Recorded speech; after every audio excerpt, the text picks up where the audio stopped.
Et encore une fois, bonsoir, chers étudiants. Donc, c'est encore un plaisir pour moi d'être avec vous aujourd'hui et une nouvelle fois pour continuer avec le cours de gestion des coopératives. Comme vous savez bien que ce cours entre dans le cadre de votre formation en sciences administratives. Donc, à travers la dernière séance, la séance précédente, nous avons parlé pas mal de choses. Nous avons parlé quelque part de le contrôle dans l'entreprise coopérative. Nous avons vu le contrôle dans l'entreprise coopérative. Et nous avons dit que ce contrôle est axé sur 3 points bien déterminés. Il y a eu un contrôle dans la question de fonction commerciale. Il y a le contrôle dans la fonction des ressources humaines, du moins fonction gestion du personnel, et il y a un contrôle dans la gestion, du moins dans la fonction de production. Donc, c'est 3 axes qui concernent le contrôle de l'entreprise coopérative. Nous avons vu toutes ces choses. Nous avons voir également les angles d'organisation financière d'une coopérative. Donc, ça, c'est quelque chose que nous avons vu de façon et à travers la séance précédente. Nous avons vu les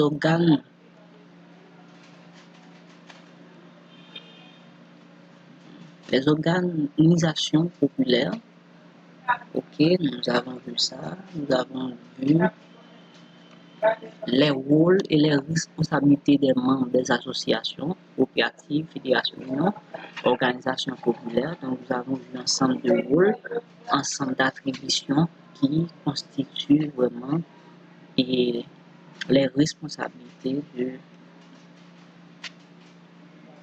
des organisations populaires telles que les coopératives, les fédérations, les unions de coopératives, etc.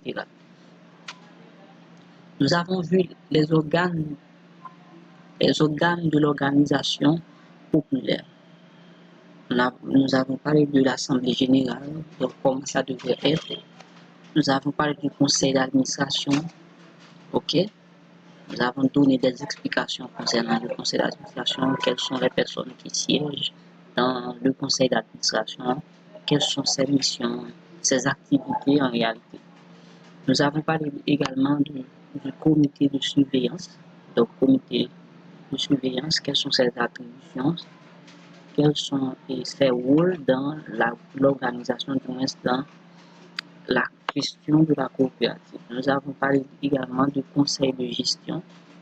Le conseil de gestion, nous avons vu les attributions, du moins les axes d'intervention du conseil de gestion. Donc, nous avons vu toutes ces choses. Nous avons également vu les rôles et attributions des membres du bureau, que ce soit le bureau, le conseil d'administration, le bureau du conseil de gestion, le bureau du conseil du comité de surveillance. Donc, nous avons vu les attributions de chaque membre, de chaque personne qui siège à travers un bureau bien déterminé. Nous avons vu, par exemple,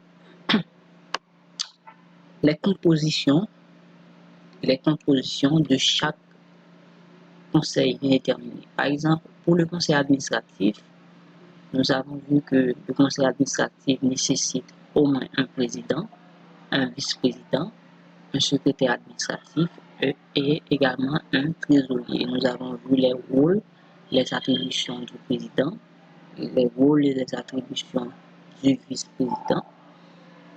Ok, nous avons vu les rôles et les attributions également du secrétaire administratif, du trésorier, et nous avons vu également les tâches du gérant. Donc, le gérant fait partie du conseil d'administration également. Nous avons vu l'ensemble des tâches qui sont destinés aux gérants qui se trouvent à travers une coopérative. Nous avons vu également le conseil de gestion. Nous avons vu l'ensemble des personnages, du moins des postes qui existent à travers le conseil de gestion. Donc, la composition du conseil de gestion.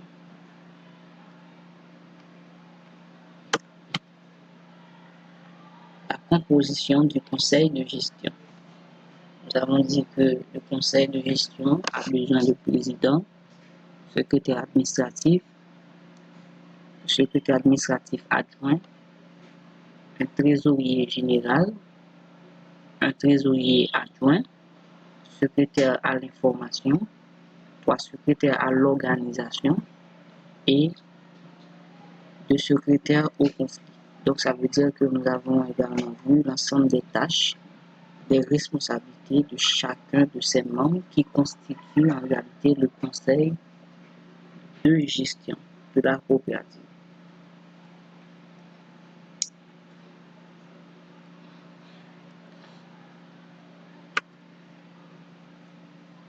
À travers la séance précédente également, nous avons parlé de quelques références techniques de la gestion administrative. Quelques références techniques. Nous avons parlé des rencontres et les réunions statutaires. Nous avons vu les rencontres sont en fonction des règlements internes de l'organisation. Nous avons dit que généralement l'Assemblée générale se réunit en session ordinaire une fois par an. L'Assemblée générale peut réunir à l'extraordinaire en cas d'urgence. Le conseil administratif, ou du moins le conseil d'administration, se réunit ordinairement tous les 2 mois. Le conseil d'administration peut se réunir également à travers, du moins à l'extraordinaire en cas d'urgence. Le comité de surveillance se réunit au besoin, à la demande d'au moins 2 de ses membres. Le conseil de gestion se réunit une fois par mois. Nous avons parlé également du conseil de gestion qui peut se réunir à l'extraordinaire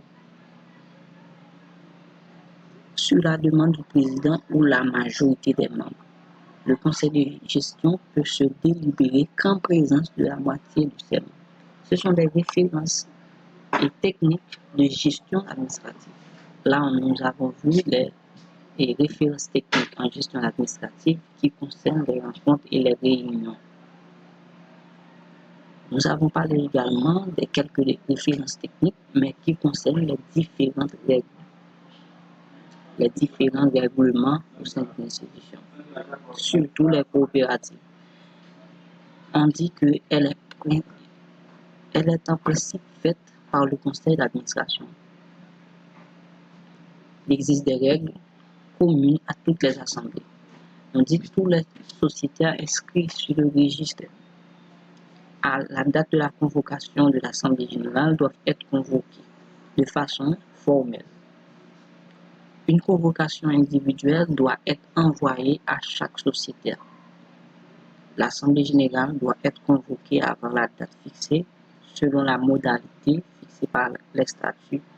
La convocation doit mentionner le lieu, la date, l'heure et l'ordre du jour de l'Assemblée générale. Également, l'Assemblée générale doit envoyer l'avis et l'ordre du jour de la séance au moins 15 jours, au moins préalablement. Nous avons parlé en termes de références techniques en gestion administrative.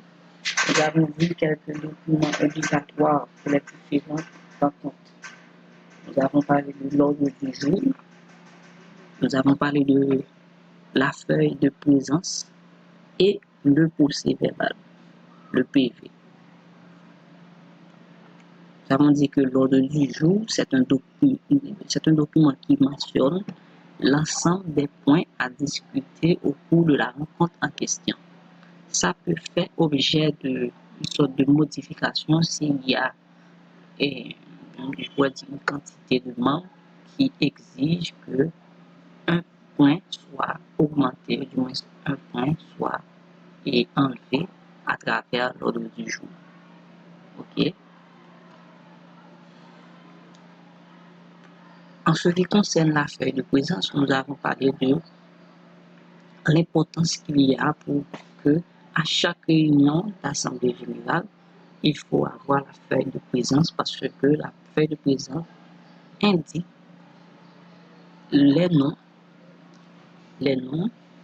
et puis l'adresse et puis la quantité de parts sociales que les membres qui ont participé dans l'assemblée ont. Et ça signifie également une liste de personnes qui ont participé à la prise de décision à travers l'Assemblée générale.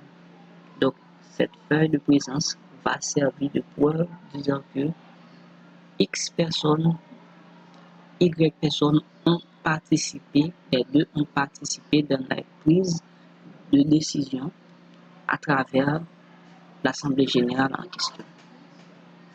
Ok? Nous avons parlé également de procès-verbal, qui est un document dans lequel le secrétaire désigné résume les discussions qui ont eu lieu au cours de la rencontre. Donc, tout ce qui était dit à travers la rencontre, donc le procès-verbal va donner une sorte de compte-rendu de l'ensemble des activités qui ont eu lieu au cours de la rencontre. Ça, c'est le procès-verbal. À titre de référence technique gestion administrative, nous avons parlé de nullité. Nullité en assemblée générale, c'est lorsqu'il y a une sorte de règlement qui est en quelque sorte violé par rapport à une urgence bien déterminée. Par exemple, on dit que si la règle dont la violation est faite pour protéger l'intérêt général, il s'agit de nullité absolue. Si ça concerne la protection de l'intérêt privé, on parle de nullité relative. Okay? D'autres références techniques en gestion administrative, nous avons parlé des règles particulières à chaque type d'organe. Par exemple, en parlant de type d'organe, on peut prendre comme référence l'Assemblée générale constitutive. L'Assemblée générale constitutive, c'est une assemblée qui on considère comme une sorte d'assemblée à l'extraordinaire.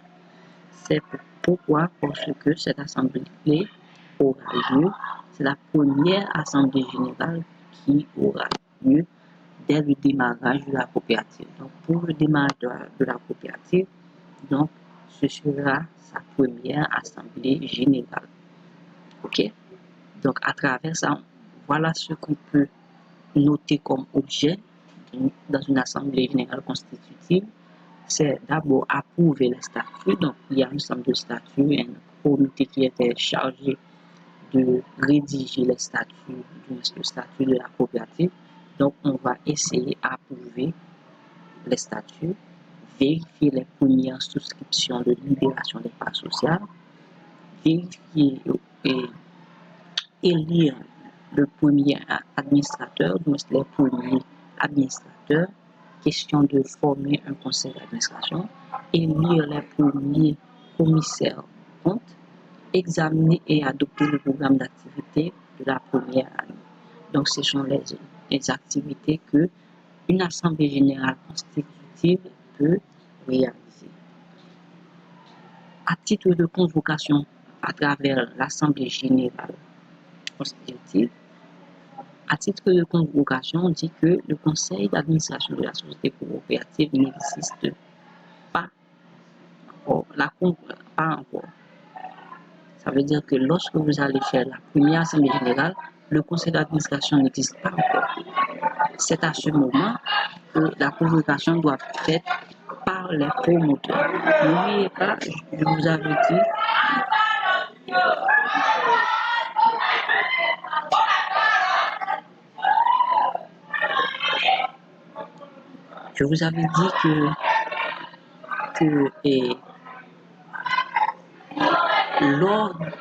lors de l'une des premières étapes dans le démarrage d'une coopérative, c'est réunir autour d'un projet un groupe de promoteurs. Ça veut dire que si on va faire la première assemblée générale, donc normalement pour la convocation de l'assemblée générale, il faut que c'est le conseil d'administration qui prend la décision de convoquer les gens. Mais alors que dans la première assemblée générale, le conseil d'administration n'est pas encore existé. Donc, il faut quand même une convocation. Eh bien, cette convocation est sur la charge de l'ensemble des promoteurs qui ont amené le projet, qui ont présenté le projet.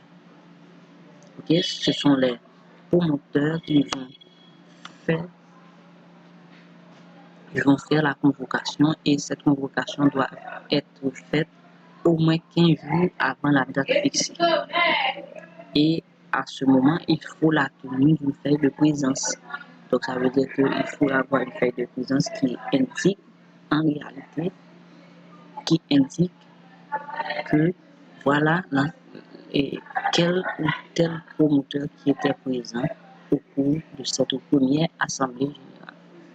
L'ensemble des membres fondateurs de la coopérative, ou au moins 5 personnes, pour avoir quorum, ok, pour que l'assemblée fonctionne, au moins il faut avoir 5 personnes présentes sur place.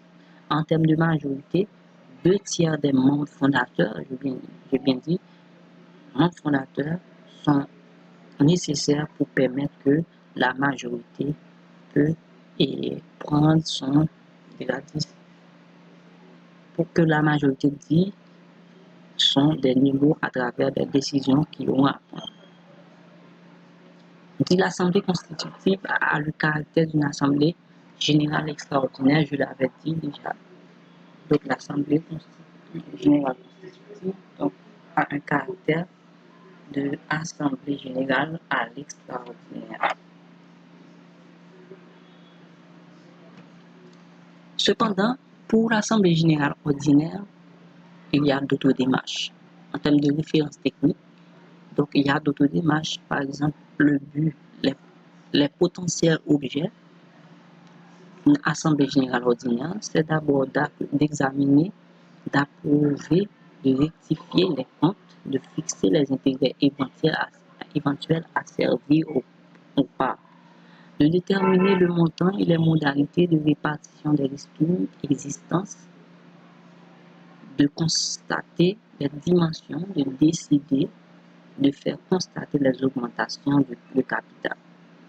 Il s'agit également pour l'Assemblée générale de faire des délibérations sur tous les points inscrits dans l'ordre du jour. Il faut aussi adopter le programme d'activité et le budget décidé d'admission des usagers et nommer les ravisseurs. Nous avons vu tout ça à travers la séance présentée. Pour un type de convocation, nous avons dit que la première convocation doit se faire 25 jours d'avance. Ok. Elle est convoquée par le président du conseil d'administration. Pour la majorité, c'est simplement la majorité simplement fixée dépendamment de règlement intérieur de la coopérative. Et puis, il faut avoir une deuxième convocation 10 jours suivant la date où la première convocation était déjà faite. Maintenant, pour l'Assemblée générale extraordinaire, les motifs, les règlements, tout ça. Outils de gestion administrative, nous avons parlé de ça. Nous avons parlé de l'Assemblée générale, le conseil d'administration, registre des membres, le conseil verbal. Okay. Maintenant, outils de gestion administrative. Donc, c'est une partie très importante également. Ok. À travers l'outil, il y a ce qu'on appelle modalité de décaissement et d'encaissement des fonds au sein des associations et des sociétés coopératives. Modalité de décaissement, lorsqu'on dit décaissement, sortie d'argent, d'encaissement, entrée d'argent. Donc, il y a une sorte de modalité qui existe dans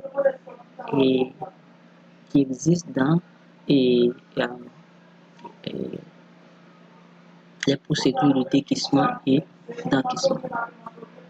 OK? Le président du conseil d'administration est le seul habilité à autoriser toute opération de décaissement. Donc, le conseil d'administration, à travers son président, le gérant également et le trésorier, donc, est le seul élément, du moins, c'est la seule personne habilitée pour autoriser les opérations de décaissement. Donc, s'il y a une sortie d'argent, il faut que le président du conseil d'administration signe ce document pour faciliter le décaissement. Deuxièmement, l'opération s'effectue suite à la présentation d'un bon de sortie par le gérant et qui sera visé par le président du conseil d'administration. Le bon de sortie, c'est un document qui précise les modalités de décaissement. Qu'est-ce qu'on va décaisser?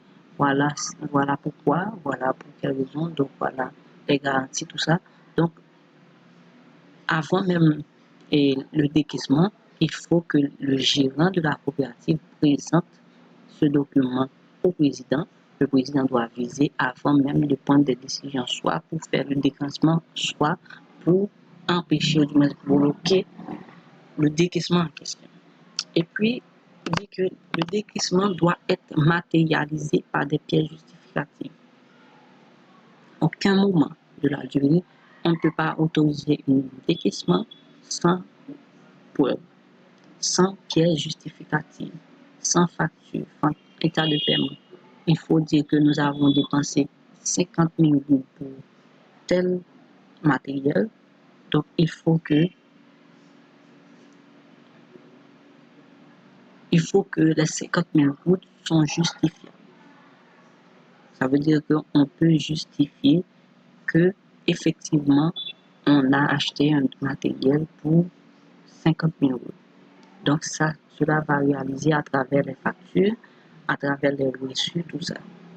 Donc ces gens de preuves, factures, état de paiement doit être visé aussi par le président du conseil d'administration.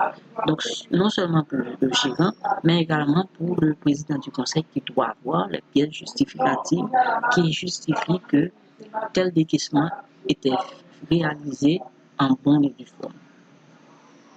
L'opération doit être enregistrée dans le journal des dépenses. Automatiquement, on fait un décaissement, il faut aller dans le journal de dépenses pour enregistrer qu'on a effectué l'achat de matériel pour temps, pour X, voilà combien d'argent qu'on a décaissé pour l'acquisition du matériel, ou du moins pour le paiement du loyer, ou du moins pour le paiement du compte de téléphone, du salaire, etc. Donc il faut justifier, il faut dire les décaissements, il faut donner des preuves justificatives concernant l'ensemble des décaissements qui s'effectuent à travers la coopérative.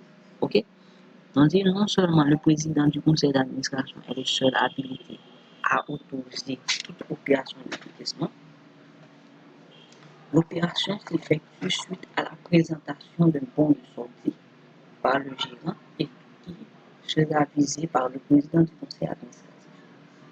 Nous disons qu'également, le décaissement doit être matérialisé. Donc, il faut des preuves, des pièces justificatives qui matérialisent l'ensemble des décaissements au cours des opérations de la coopérative. L'opération doit être enregistrée dans le journal des dépenses automatiquement. Il y a un décaissement, pardon. Donc, il faut enregistrer cette opération à travers le journal des dépenses automatiquement. Donc, ça, c'est modalité de décaissement au sein des associations et de façon plus précise au sein des coopératives. Maintenant, modalité.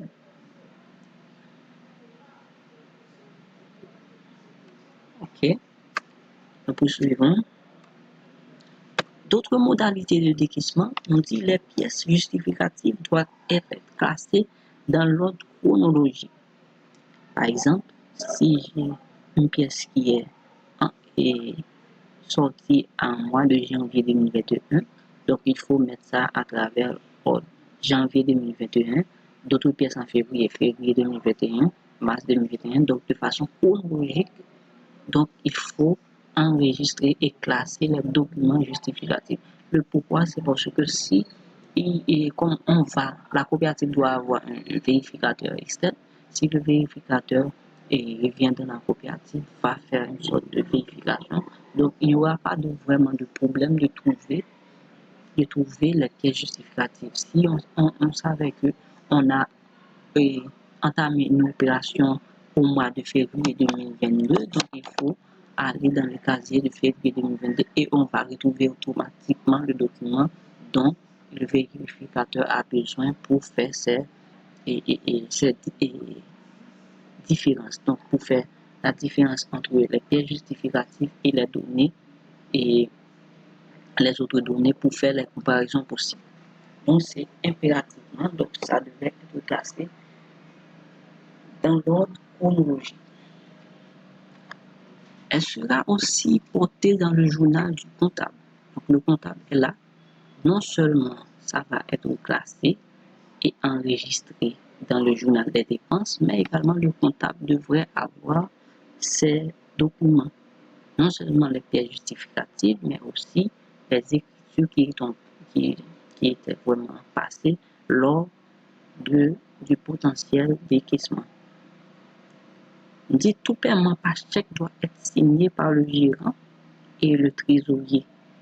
Ensuite, tout paiement par chèque doit être signé par le gérant et le trésorier. Dans la coopérative, lorsqu'on va faire un paiement, ça devrait être signé par le gérant et le trésorier.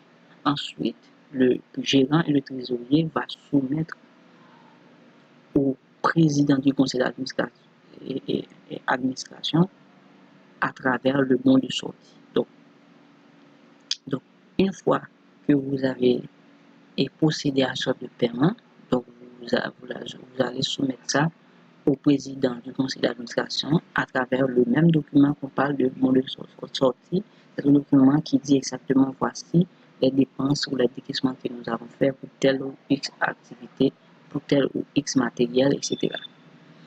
Le tout classé dans l'ordre chronologique, ça c'est inévitable. Et puis il dit l'opération effectuée sera enregistrée dans le journal de banque et dans le journal comptable.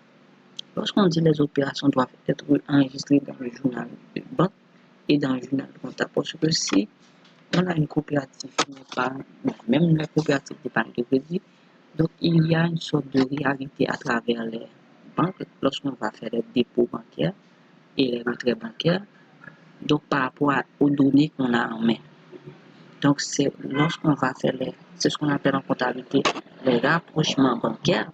Rapprochement bancaire, c'est les activités qui ont été effectuées à travers la banque à comparaison avec les données en papier ou des données électroniques que la coopérative contient. Donc on va faire une sorte de rapprochement pour voir est-ce que ces deux parties sont, et je pourrais dire, non pas de quelque chose de louche, donc quelque chose qui n'est pas clair. Est-ce que tout est conforme? Donc la réalité que nous avons en main par rapport aux activités présentées par le conseil, par les activités bancaires, les relevés bancaires, donc pour voir est-ce qu'en réalité il n'y a pas une sorte de différence. S'il y a une différence quelque part, il y a une erreur ou quelque part il y a une faute.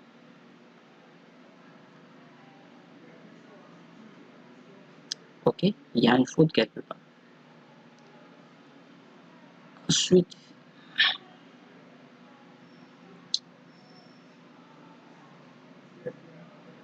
ok, donc c'est l'ensemble des opérations et modalités de décaissement. On dit les pièces justificatives doivent être placées dans notre chronologie.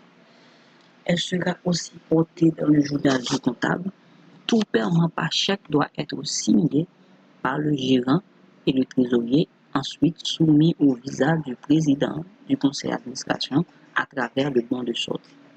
Le tout classé dans l'ordre chronologique. L'opération effectuée sera enregistrée dans le journal de banque et dans le journal comptable. Donc, le journal comptable, par rapport au journal, les relevés bancaires doit avoir une sorte de cohésion. Donc, s'il y a une sorte de différence, un écart entre les deux, donc quelque part, il y a une erreur, qu'elle soit vers la banque ou du moins vers le journal comptable, ou du moins il y a une faute. Maintenant, c'est modalité d'encaissement.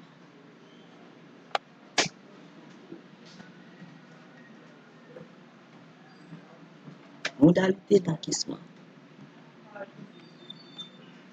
Pour la modalité d'encaissement, il y a un ensemble de démarches à suivre, un ensemble de règles à respecter. De même que les modalités de décaissement, les modalités d'encaissement, il y a des règles, il y a des schémas qu'on devrait suivre. Par exemple, on dit que l'encaissement, c'est l'affaire du gérant ou du conseil de gestion de la coopérative. L'encaissement, si le décaissement, vous voyez que le président du conseil d'administration devrait impliquer dans tous les décaissements et doit même donner sa signature, eh bien, pour les encaissements, on dit que c'est l'affaire du gérant ou du conseil de gestion de la coopérative. On dit qu'elle est matérialisée par deux reçus. Un est remis à la partie versante et l'autre classé dans l'autre chronologie. Deux reçus. Un reçu qui est un peu différent, donc les mêmes informations qui se trouvent dans le reçu que la coopérative va garder, doivent être les mêmes informations qui se trouvent dans celui qu'on va octroyer à la personne qui bénéficie du service, qui paye le service, le client, ou du moins l'usager. Donc, un reçu doit être partagé à la personne qui va verser la somme et un reçu doit être entre les mains de la coopérative pour classer de façon chronologique. Ensuite, elle est enregistrée dans le journal de recettes et le journal comptable. Si par exemple nous avons dit les décaissements doivent être enregistrés dans le journal de dépenses, mais pour les encaissements, les enregistrements devraient être faits à travers le journal des recettes et le journal comptable. Vous allez voir, le comptable a ces informations, le journal des décaissements. Par exemple, si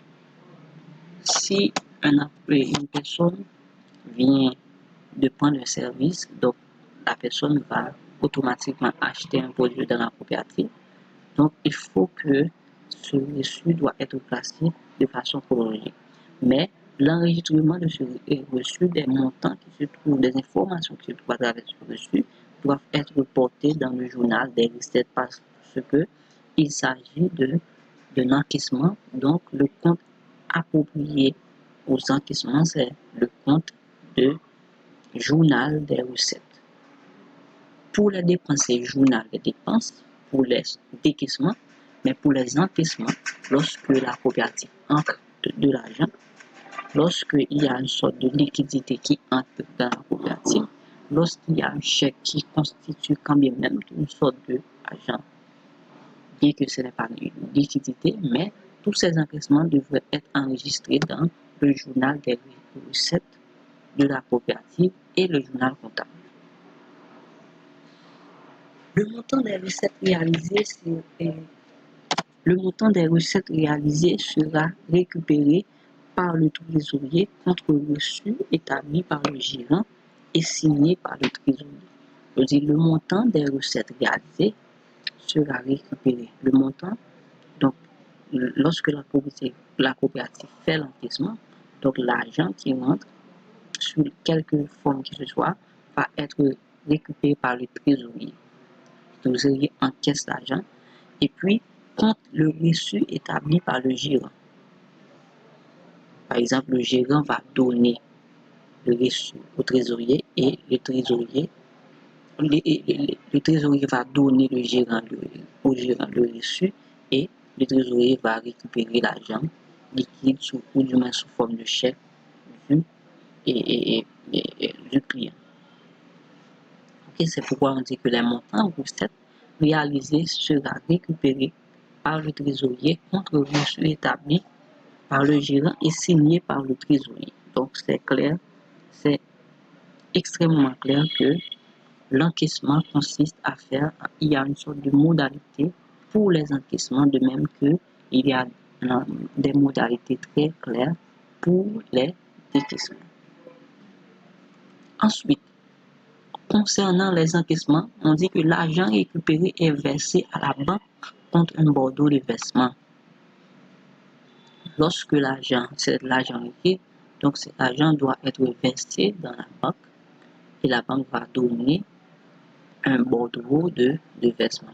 Ça veut dire que vous avez versé X montant de la banque, donc la banque va partager le bordereau avec la coopérative. La coopérative va déposer la somme à la banque. Dépendamment du fonctionnement, du time, du fonctionnement de la grandeur, de la dimension de la coopérative, donc la question de dépôt d'argent liquide à travers les banques, ça peut faire de façon journalière, ou du moins ça peut faire de façon mensuelle et hebdomadaire, je ne sais pas. Mais quand même, il faut que l'argent récupéré soit versé dans une banque. Ce bordereau de gérant au gérant qui passera l'écriture au niveau du journal de la banque et du journal comptable. Donc, le gérant va prendre le journal de la coopérative, les journaux, et il va enregistrer ce bordereau que la banque a donné à la coopérative contre le versement. Donc, lorsque la coopérative a donné l'argent, a déposé l'argent à la banque va donner un bordereau de versement.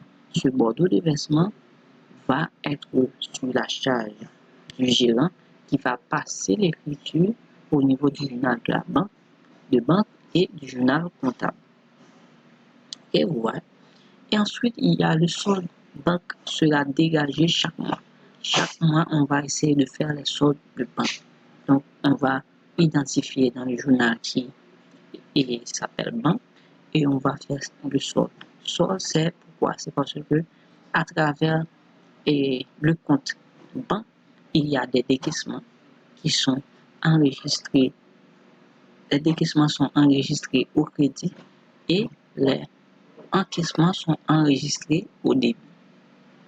Donc, lorsqu'il y a un montant, donc la banque va encaisser au crédit et puis au débit, pardon, et puis va décaisser au crédit.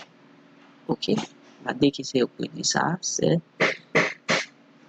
l'activité qui existe dans la question de solde pour chaque mois qui devait être représenté. Et puis, une encaisse maximale fixée dans le règlement intérieur est gardée par le gérant pour les opérations courantes de gestion. Lorsqu'on parle de encaisse maximale, ça veut dire qu'il y a une... Et bon, est-ce que je peux parler de petite caisse? Non, mais il y a une caisse qui est là avec de l'argent liquide en cas des activités, des échanges courants qui se fait à travers la coopérative.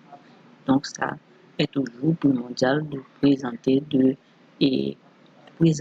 une somme qui maximale que la coopérative, dépendamment de la coopérative. Donc, on a choisi de estimer ce montant à X, à Y, etc. Ok, donc c'est pour permettre que les opérations courantes sont réalisées sans aucun problème. Donc ça, ce sont les modalités d'encaissement. Je viens de dire que c'est l'argent récupéré et versé à la banque contre un bordereau de versement. Ce bordereau sera partagé au gérant qui passera l'écriture au niveau du journal de banque et du journal comptable. Le solde banque sera dégagé chaque mois. Une encaisse maximale fixée dans le règlement intérieur est gardée par le gérant pour les opérations courantes de gestion.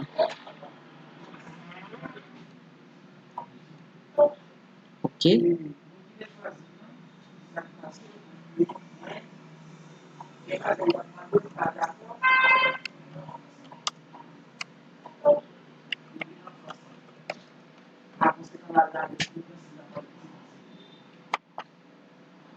OK?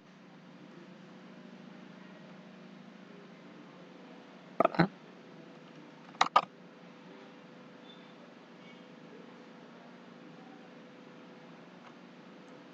Et puis, donc, on est arrivé à la conclusion du cours. Donc, nous avons vu l'ensemble des activités, du moins des points, des notions que nous devrions avoir pour combler le cours de gestion des coopératives.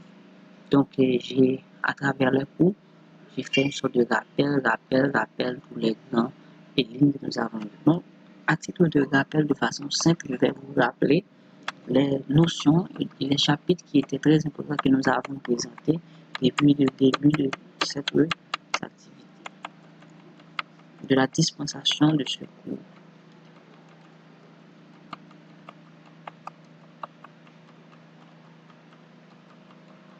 OK.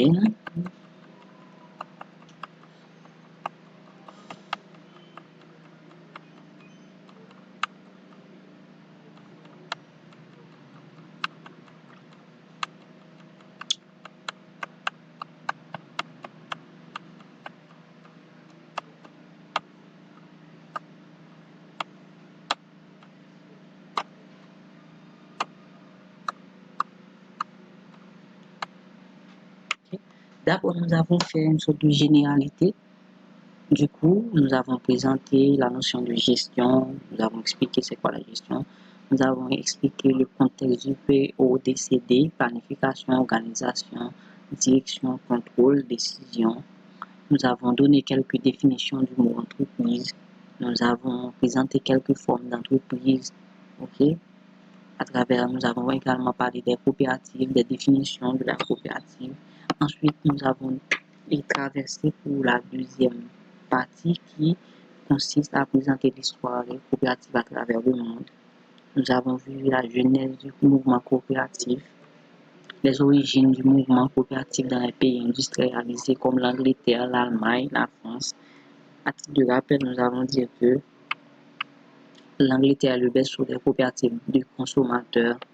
Nous avons dit pour la France est le berceau des coopératives de travailleurs. L'Allemagne est le berceau des coopératives urbaines et rurales. OK. Nous avons parlé des principes de Rochdale dominant le mouvement coopératif mondial. Nous avons parlé de quelques grandes dates dans l'histoire de la coopérative en Haïti. Nous avons présenté quelques dates très importantes. Nous avons parlé de l'historicité de la coopérative en Haïti, le concept de base de la coopérative. À travers ce chapitre, nous avons parlé des associations, des coopératives, définition de la coopérative selon l'Organisation internationale du travail, les fédérations, les unions. Nous avons parlé de associations, organisations paysannes. Nous avons parlé de types de coopératives, le paradigme, c'est quoi le paradigme, les caractéristiques du paradigme. OK, les finalités de la coopérative, nous avons tout vu. Nous avons fait une différence entre coopérative et compagnie.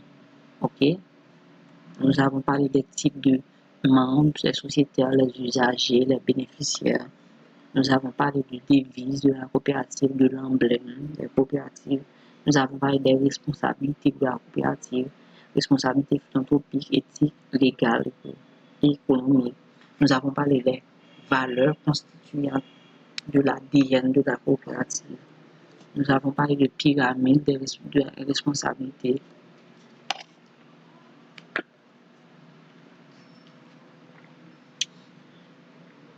Nous avons parlé de la solidarité coopérative. Nous avons parlé de modélisation des pratiques intercoopération. Nous avons parlé des pratiques d'intercoopération. Nous avons parlé des pratiques territoires partagés, des pratiques de coopération. Nous avons parlé des unions. Nous avons parlé du premier pas dans le montage d'une structure coopérative. Nous avons parlé de la dimension physique, philosophique de la coopérative, qui a plusieurs niveaux, niveau spirituel, niveau psychologique, niveau socioculturel, niveau économique, politique, éducatif. Nous avons parlé de structure d'une coopérative, nous avons présenté un organigramme de façon générale. Nous avons parlé des principes coopératifs, adhésion volontaire ouverte à tous, pouvoir démocratique des membres, participation économique des membres, autonomie et indépendance, éducation, formation et formation, coopération entre les coopératives, engagement vers le milieu. Nous avons parlé un peu de pourquoi faut-il coopérer. Nous avons dit qu'il faut coopérer afin d'assurer une certaine protection dans la communauté, de rechercher, de trouver du bonheur, du bien-être, d'être capable de répondre aux diverses satisfactions humaines, de ne plus exploiter de manière déshumanisée, de gagner décemment leur vie, de combattre les acquis de sous-développement, d'avoir une part équitable dans l'économie nationale. Nous avons parlé des statuts, les points essentiels dans l'élaboration d'un règlement intérieur d'un statut d'une coopérative. Nous avons parlé des angles de transmission des résultats de la coopérative, le capital social. Nous avons parlé des analyses des différentes juridiques sur la transférabilité de la part sociale de l'action, comment on peut transférer, est-ce qu'on peut transférer la part sociale ou une action, tout ça. Nous avons parlé de désignation du détenteur, rachat et remboursement. Est-ce qu'on peut racheter, comment on peut faire un rachat et le remboursement d'une action ou d'une part sociale.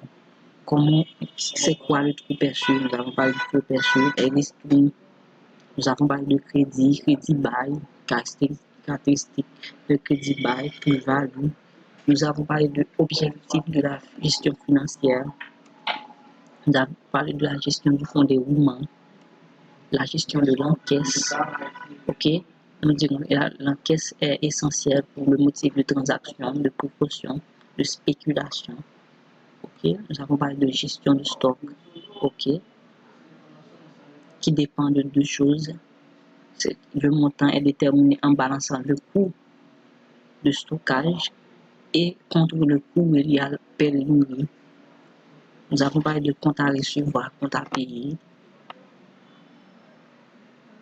Ok, nous avons parlé de comment démarrer une coopérative. D'abord, il faut réunir un groupe de promoteurs autour d'un projet.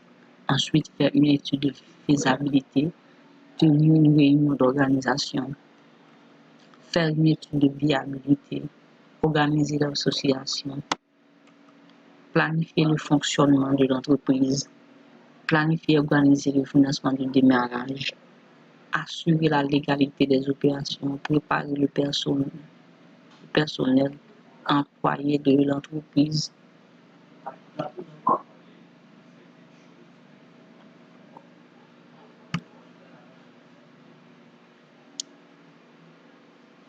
Ok, tenir l'assemblée générale de la fondation. Nous avons parlé du contrôle de l'entreprise coopérative axée sur 3 points. Contrôle de la commercialisation, contrôle de la gestion du personnel, contrôle de la fonction et ressources humaines, contrôle de la fonction production. Nous avons vu également les rôles et les responsabilités des membres des associations, les organes d'organisation populaire. Okay, nous avons parlé de conseil d'administration, comité de surveillance, conseil de gestion. Nous avons parlé des rôles et des attributions des membres du bureau, des bureaux de chacun de ces entités.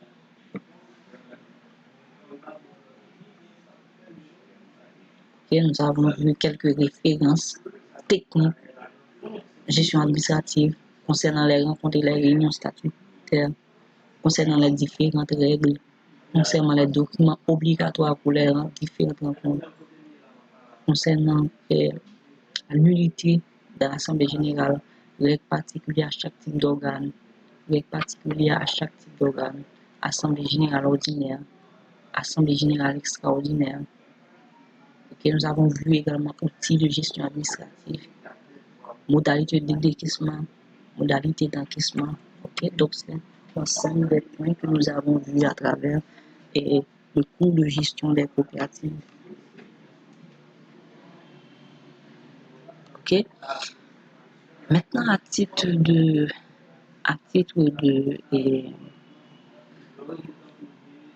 d'évaluation, donc je l'avais dit tantôt, vous aurez 3 évaluations.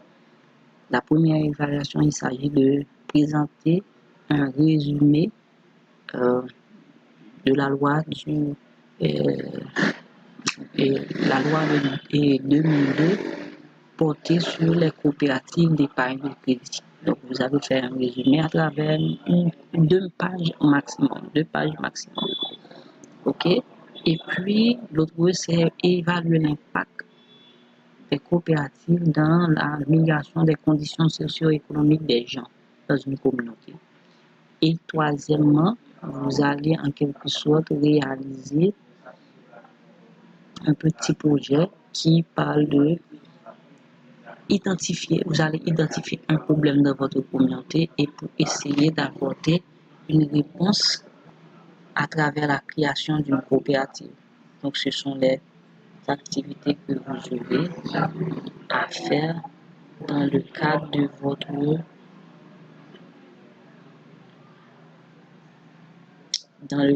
ce cours.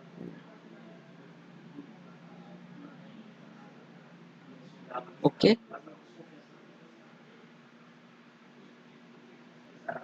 Maintenant, ce qu'on peut faire, donc je vais monter sur le compte, notre compte, du moins sur le cours, la plateforme de Moodle pour vous communiquer un document qui non seulement va présenter les évaluations à faire, mais également les délais de dépôt des examens. Donc, vous allez déposer les documents et vous allez déposer les devoirs et enfin, pour pouvoir vous donner la note qui correspond à votre performance. OK?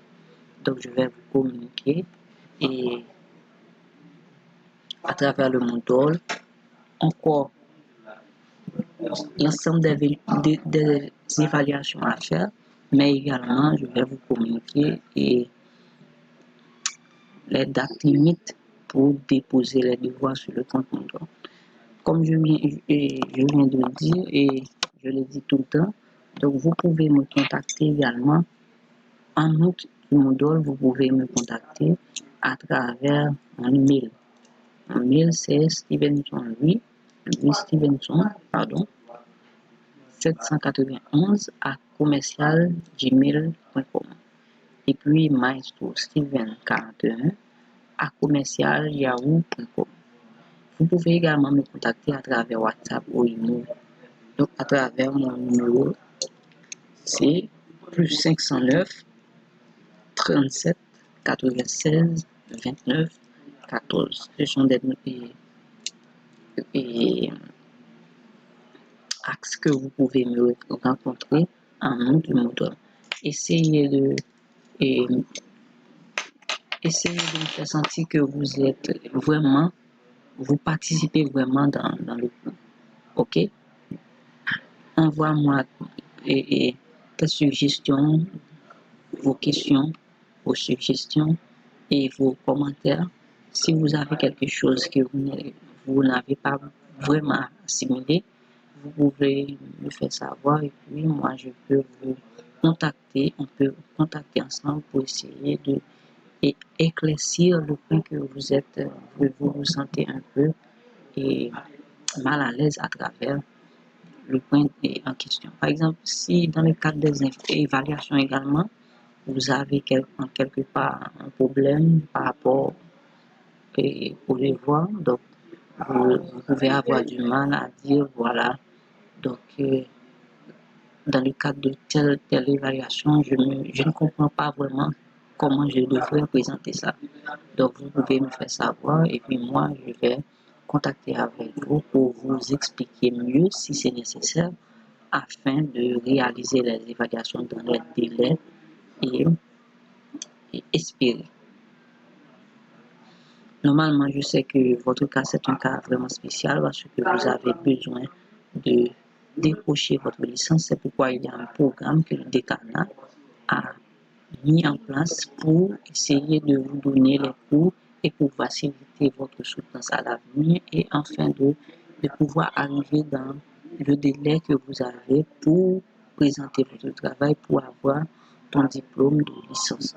Ok, c'est pourquoi que le décanat fait ses efforts et également et le décanat demande aux professeurs de faire des efforts. Moi, j'ai fait des efforts pour pouvoir être là, pour pouvoir combler le cours, pour pouvoir vous donner l'essentiel et le mieux que je peux faire pour pouvoir vous orienter dans le cadre du cours de gestion des coopératives.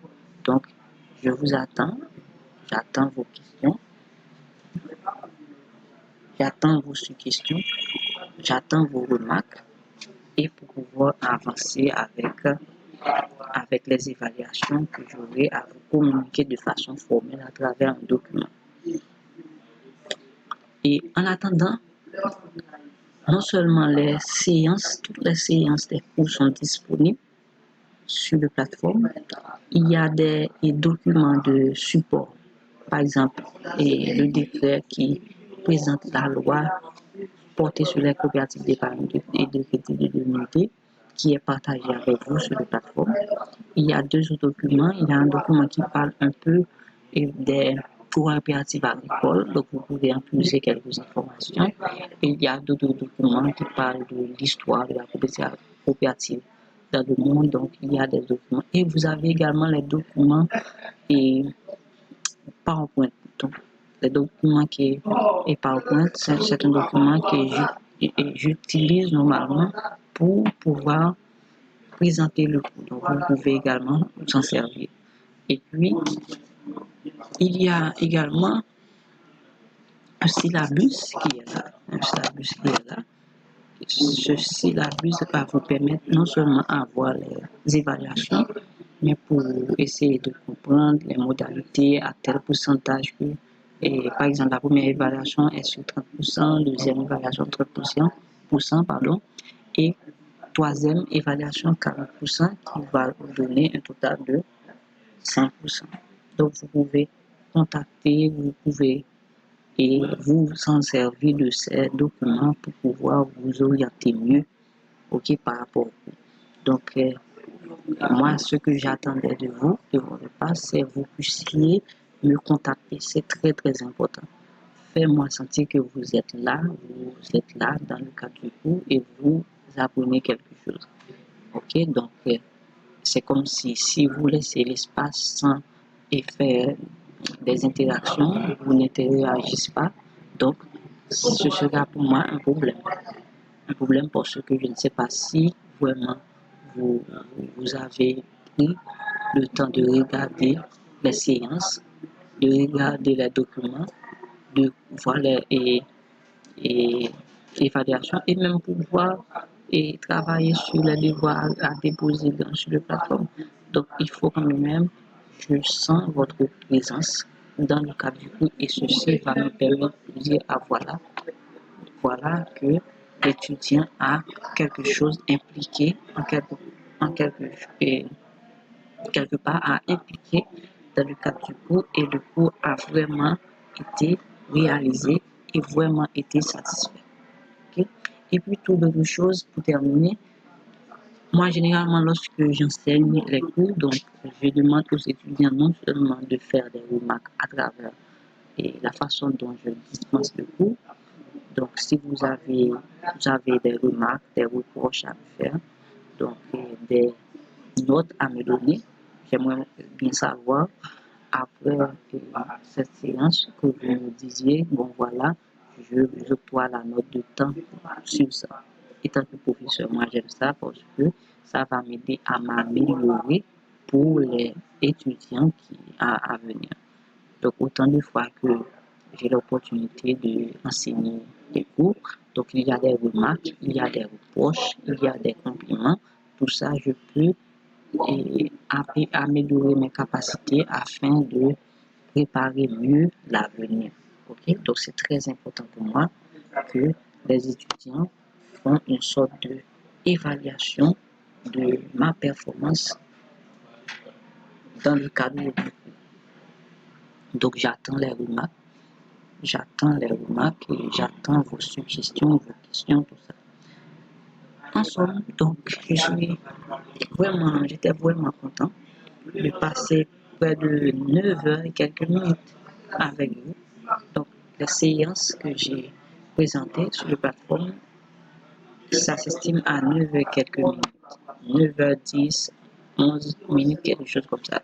Donc j'étais vraiment content de partager ce moment avec vous, de faire cette expérience avec vous et je vous félicite d'avoir accepté également choisir l'Université Christophe pour réaliser cet exploit. Parce que ça fait quelque temps que nous travaillons sur les cours à distance parce que nous avons un programme de master donc, en éducation. Donc il y a des gens non seulement qui étudient au niveau international au programme, mais également il y a des professeurs qui enseignent à distance. Donc c'est encore pour nous un privilège. Moi je suis vraiment honoré parce que vous avez accepté de contacter l'Université Christophe pour continuer ensemble avec votre formation en administration. Donc j'étais vraiment content de faire cette expérience avec vous et j'espère que vous êtes satisfait. Donc moi je ne peux pas parler de satisfaction de votre part parce que jusqu'à présent je n'ai pas vraiment aucun feedback de est-ce que vous avez compris les choses, est-ce que vous avez besoin de poser des questions, tout ça, mais quand même en forme, c'était vraiment pour moi un plaisir, un honneur de faire partie du staff des professeurs qui partagent cette quantité de temps avec vous pour vous former là où vous êtes, là où vous vous retrouvez. Donc, merci beaucoup et j'espère que si vous me contactez, donc nos relations peuvent aller au-delà des cours. Donc, si vous avez besoin de quelque chose de la part de l'université, comme vous êtes en contact, vous êtes un étudiant à part entière, donc vous pouvez me contacter, on peut parler un peu et on peut avoir une relation harmonieuse comme je l'ai fait avec tous mes autres étudiants. Donc, c'était un plaisir pour moi d'être avec vous. Déjà, bonne audition, bonne participation et encore merci beaucoup. Au revoir. Bye bye.